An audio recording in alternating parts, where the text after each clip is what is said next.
2020 সালে এই যে ব্যাপক ঘূর্ণিঝড় আমফানে ব্যাপক ক্ষতি হয়। একদিন পর দুর্গত এলাকা পরিদর্শন করেন প্রধানমন্ত্রী। বসিরহাটে কোটি কোটি টাকার ক্ষতিপূরণ ঘোষণা করেছিলেন সেই সময় প্রধানমন্ত্রী নরেন্দ্র মোদী। অভিযোগ ক্ষতিপূরণের টাকা পাননি ক্ষতিগ্রস্তরা। ক্ষতিগ্রস্ত পরিবারগুলি অভিযোগ ক্ষতিপূরণের নামে স্বজন পোষণের অভিযোগ। এখন তারা ক্ষতিগ্রস্ত পরিবারগুলি তারা সরব হচ্ছেন। কি বক্তব্য শোনাবো। আমাদের ঘর বাড়ি থেকে শুরু করে গাছপালা সবকিছুই ক্ষতি হয়। আম গাছ, জাম গাছ, কাঁঠাল গাছ, লিচু গাছ সব গাছপালা আমাদের ভেঙে যায়, ছন্ন হয়ে যায়। এবং কি সেই গাছ ভেঙে আমাদের ঘরের উপরে পড়ে, আমাদের ঘরটাও ভেঙে যায়। আমরা এমনকি স্কুলে আশ্রয় নিয়েছি, স্কুল থেকে চাবি দেবে না স্কুলের হেডমাস্টার, জোর জবরদস্তি করে চাবি নিয়ে আমরা স্কুলে ছিলাম, স্কুলে রাত কাটিয়েছি, সারা রাত আমরা স্কুলেই ছিলাম। দুর্যোগের টাকা আমরা কিছু পাইনি। পেলো কারা? যারা টিএমসি করতো, যারা নেতা নাক্ষুরি আছে তারাই পেয়েছে আমফানের টাকা, আমরা কিছুই পাইনি। আমফানের যে সমস্ত ঝড় ঝামটা হয়েছিল তারপর আমার একটা বাড়ঘর পড়ে যায়। পড়ে যাওয়ার পরে এবার আমি বাড়িতে ফ্যামিলি সব বেরিয়ে পড়ে, আমি একা তখন কিছু দিয়ে আস্তে আস্তে নেমে আসি। নেমে সেইটা অনেক করলাম, দেখাশোনার পরে কিন্তু আমার সেইটা কোনো গাইড কেউ নেয়নি। না নয় বলে আপনার মেম্বারকে বললাম, মেম্বার বললো ঠিক আছে কয়েকদিন যাক, আমি কথা বলবো। সেই থেকে আর কোনো গাইডম্যান নেয়নি। না নেওয়ার পর আমার সেই অবস্থা, এবং আরও ওয়াল ঘরটারও একটু ভেঙে গেছে, তাতে আমি কোনো সেলাইয়ের কারখানাও ছিল, কিন্তু আমফানে ক্ষতিগ্রস্ত হয়ে যায় অনেক কিছু। আমি মূলত কিছুই পাই না। আমফানে ছবি করেছি, করে মেম্বারকে জানিয়েছি, ছবিটা দিয়েছি, সব কিছু দিয়েছি রকমের, বললো ক্ষতিগ্রস্ত তোমরা পাবে। কিন্তু যাদের ক্ষতি হয়নি মূলত তারা অনেক কিছু পেয়েছে। বলছিল 25,000 কেউ পাবে, কেউ 5,000 পাবে, কিন্তু আমাদের একটা টাকাও পাইনি। ক্ষতিগ্রস্তরা সরব হচ্ছেন। সুন্দরবনের আমফান দুর্নীতির পর্দাফাঁস। ক্যাগের রিপোর্টে উঠে আসে এই দুর্নীতি। 20,000 টাকা করে ধার্য করা হয়েছিল ক্ষতিগ্রস্তদের। অভিযোগ সাধারণ মানুষ সেই টাকা পায়নি। বিজেপির সমর্থকদের ক্ষয়ক্ষতির টাকা দেয়নি। অভিযোগ অনেকে ত্রাণ পর্যন্ত পায়নি সেই সময়। তৃণমূল ঘনিষ্ঠরা তারা 20,000 টাকা করে নিজেদের পকেটে পুরত। ক্যাগের রিপোর্ট সামনে এসছে। 2020 আমফান আর আমফানের এই বিস্তর ক্যাগ রিপোর্টে উঠে এসেছে একাধিক অভিযোগ। ক্ষয়ক্ষতি হয়েছিল, গাছ ভেঙে পড়েছে, ঘর ভেঙে পড়েছিল এবং ত্রিপল পায়নি এলাকার সাধারণ মানুষ। আমফানে দুর্নীতির অভিযোগ উঠেছিল বারবার। খবর করেছিলাম আমরা তখনকার সময়, বারবার দেখিয়েছিলাম যে কিভাবে আমফান দুর্নীতি হয়েছে। 2020 সাল, আজ 2026 সাল। ক্যাগ রিপোর্টে দুর্নীতির রিপোর্ট পেশ হলো। তবে আমফান দুর্নীতি হয়েছে, সাধারণ মানুষের অভিযোগ ছিল। অনেকে ত্রিপল পায়নি, অনেকে 20,000 টাকাও পায়নি। এলাকার বাসিন্দারা তারা রয়েছেন, আমি একটু সরাসরি ছবিটা দেখানোর চেষ্টা করছি। এলাকার বাসিন্দারা তারা রয়েছেন এবং আমফান নিয়ে কিন্তু ব্যাপক দুর্নীতি হয়েছিল। বারবার আমরা দেখিয়েছিলাম যে কিভাবে আমফান দুর্নীতি হয়েছিল। সেই কারণে ক্যালকাটা টেলিভিশন নেটওয়ার্ক তখন বন্ধ করে দিয়েছিল 3 দিন। তারপরে আবার চালু হয় ক্যালকাটা টেলিভিশন নেটওয়ার্ক। বারবার দুর্নীতির কারণ দেখিয়েছিলাম যে কিভাবে সুন্দরবনের নদীমাতৃক এলাকায়, সেই এলাকায় দুর্নীতি হচ্ছে। সেই রিপোর্ট বা সেই খবর সংগ্রহ করেছিলাম আমরা। তবে ক্যাগ রিপোর্টে ধরা পড়ল যে আমফান দুর্নীতি হয়েছিল। তবে রাজ্য সরকার 20,000 টাকা করে ঘোষণা করেছিল সাধারণ মানুষের দেওয়ার জন্য। অনেকে পায়নি, কেউ পেয়েছে 5,000 টাকা, কেউ বা পায়নি, কেউ ত্রিপলও পায়নি, এমনটাই কিন্তু অভিযোগ।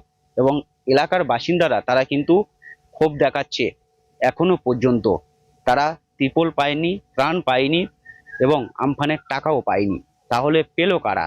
যারা তৃণমূলের ঘনিষ্ঠ, আমরা কিন্তু বারবার দেখিয়েছিলাম যারা তৃণমূলের ঘনিষ্ঠ তাদের কিন্তু অ্যাকাউন্টে যে 20,000 টাকা, 10,000 টাকা বা 5,000 টাকা করে তারা নিয়েছেন। এবং দুর্নীতি চক্র কিন্তু আমফান দুর্নীতি হয়েছে, এমনটাই কিন্তু এলাকার বাসিন্দারা তারা কিন্তু অভিযোগ করেছেন। সম্পূর্ণ তদন্ত শুরু করছে প্রশাসন। দক্ষিণ 24 পরগনা, সুন্দরবন থেকে হরিপদ মণ্ডল, ক্যালকাটা নিউজ।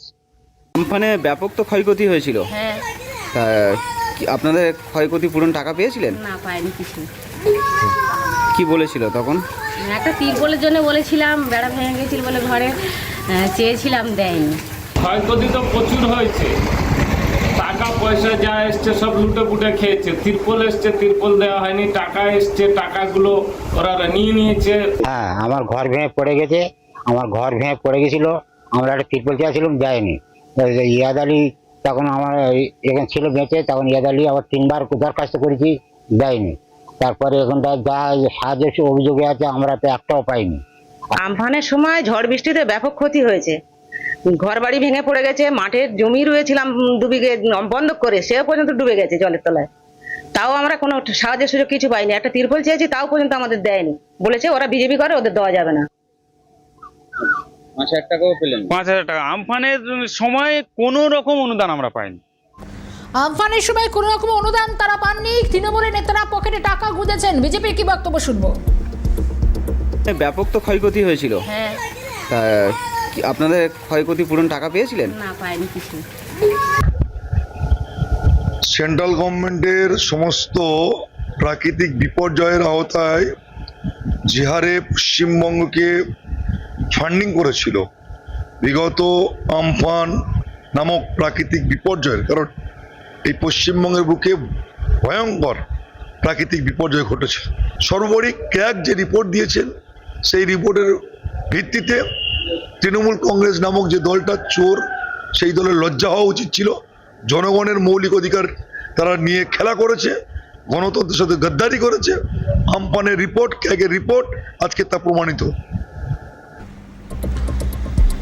আমফানে ব্যাপক ক্ষতি হয়েছিল পূর্ব মেদিনীপুরে। রাজ্য সরকার আর্থিক প্যাকেজ ঘোষণা করে, যাদের বেশি ক্ষতি তাদের জন্য 20,000 টাকা, যাদের অল্প ক্ষতি তাদের জন্য 5,000 টাকা। মহিষাদলের পঞ্চায়েত এলাকায় বেশি ক্ষতি হয়েছিল। অভিযোগ যে আজ পর্যন্ত এতগুলো বছর কেটে গেছে, 6 বছর হয়ে গেল, সেই ত্রাণের টাকা পর্যাপ্ত তারা পাননি।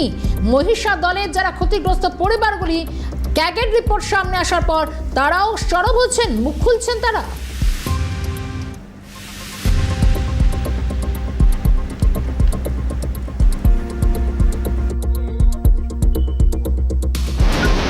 দু 2020 সালের মে মাসে আমফান ঝড়ে সারা রাজ্য জুড়ে ব্যাপক পরিমাণে ক্ষয়ক্ষতি হয়েছিল। বিশেষত সমুদ্র এবং নদী তীরবর্তী যে সমস্ত এলাকাগুলো রয়েছে, সেই সমস্ত এলাকায় এই ক্ষয়ক্ষতির পরিমাণ ছিল ব্যাপক। রাজ্য সরকারের পক্ষ থেকে আর্থিক প্যাকেজের কথা ঘোষণা করা হয় এবং যেখানে বলা হয় যাদের বেশি পরিমাণে ক্ষয়ক্ষতি হয়েছে তাদের জন্য 20,000 টাকা এবং যাদের অল্প ক্ষয়ক্ষতি হয়েছে তাদের জন্য 5,000 টাকা করে দেয়া হবে। এবং সেই মতো কিন্তু সেই টাকা বিতরণের কাজ শুরু হয় গ্রাম পঞ্চায়েতগুলো থেকে। কিন্তু পরবর্তীকালে দেখা যায় এই যে আমফান নিয়ে ব্যাপক হারে দুর্নীতি হয়েছে এবং তৎকালীন বিরোধীরা তা নিয়ে সরবও হয়েছিল। সেই সময় কিন্তু এই যে দুর্নীতি, সেই দুর্নীতি তদন্তের জন্য ক্যাগকে দায়িত্ব দেওয়া হয় তদন্ত করার জন্য এবং ক্যাগ রিপোর্ট ইতিমধ্যেই জমা দেওয়া হয়েছে, যেখানে দেখা যাচ্ছে পূর্ব মেদিনীপুর জেলায় 330,30,000 টাকা এই আমফানের জন্য খরচ করা হয়েছে, ক্ষয়ক্ষতির দেওয়া হয়েছে সাধারণ মানুষজনকে। আমরা এই মুহূর্তে রয়েছি মহিষাদল ব্লকের নাটসাল গ্রাম পঞ্চায়েত এলাকায় এবং এখানে এসে যেটা দেখলাম যে এখানে বেশ কিছু মানুষজন যাদের আমফানে ব্যাপক পরিমাণে ক্ষয়ক্ষতি হয়েছিল বাড়িতে, তারা কিন্তু সেই আর্থিক যে প্যাকেজ রাজ্য সরকারের ঘোষণা মতো সেই আর্থিক প্যাকেজ থেকে তারা বঞ্চিত হয়েছে, তারা সেই টাকা আজও পর্যন্ত পায়নি। মহিষাদল থেকে রমেন মাইতি, ক্যালকাটা নিউজ।